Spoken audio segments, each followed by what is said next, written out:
ఖైరబాద్ పాత బస్తీ గౌలీపుర డివిజన్లోని శ్రీ వాసవి కన్యకా పరమేశ్వరి ట్రస్ట్ భవనంలో శ్రీ వాసవి కన్యకా పరమేశ్వరి దేవి ఆత్మార్పణ దినోత్సవం కార్యక్రమం నిర్వహించారు. ఈ కార్యక్రమానికి ముఖ్య అతిథిగా శ్రీ రామదూత ఆశ్రమం అమనగల్లు శ్రీ శివానంద స్వామి పీఠాధిపతులు పాల్గొన్నారు. కార్యక్రమంలో అమ్మవారి యొక్క ఆత్మార్పణ చరిత్ర గురించి ప్రజలకు వివరించారు.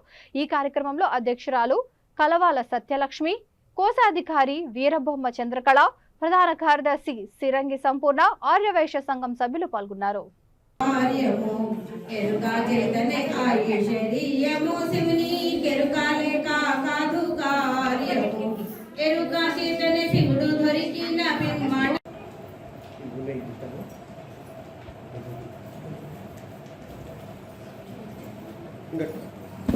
ఇప్పుడు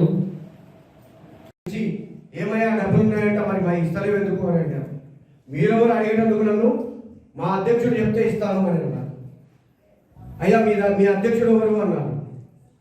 అంటే నేను అప్పటి వరకు 6 నెలల సంది పనిచేస్తున్నా, నేను ఏనాడు కూడా అధ్యక్షుడు అని చెప్పుకోలేదు.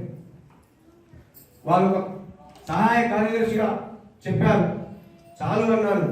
నేను గురుదేవుల కార్యక్రమము, గురుసేవ, తల్లిదండ్రుల సేవ చేసుకునే అవకాశం ఉంటుంది, అన్నదమ్ముల సేవ చేసుకునే, అక్కజనుల సేవ చేసుకునే అవకాశం ఉంటుంది. కానీ గురు రుణము, ఋషి రుణం అంటారు, అది చేసుకునేది చాలా తక్కువ సమయంలో తక్కువ మందికి వస్తుంది. ఆర్యవైశ్య గౌలీపుర లాల్ దర్వాజా గౌలీపుర ఆర్యవైశ్య మహిళా సంఘానికి అధ్యక్షురాలు.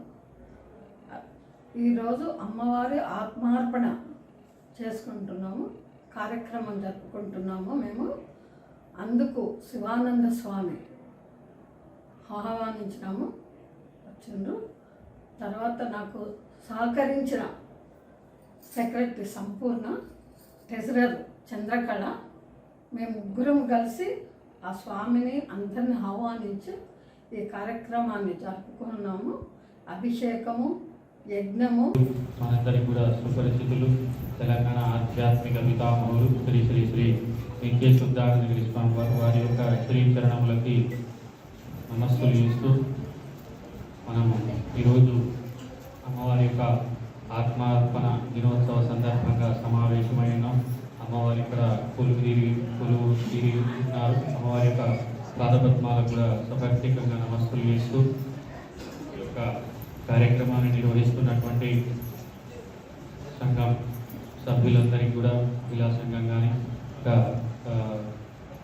మొదలైనటువంటి యూత్ అసోసియేషన్ కానీ మొదలైనటువంటి సంఘం సభ్యులందరికీ, అదేవిధంగా ఇక్కడ పాల్గొన్నటువంటి భక్తులందరూ హృదయాంతరాల్లో ఉన్నటువంటి ఆ దివ్య చైతన్యానికి కూడా నమస్సులు చేస్తూ ఈరోజు ఎంతో గొప్పనైనటువంటి రోజు.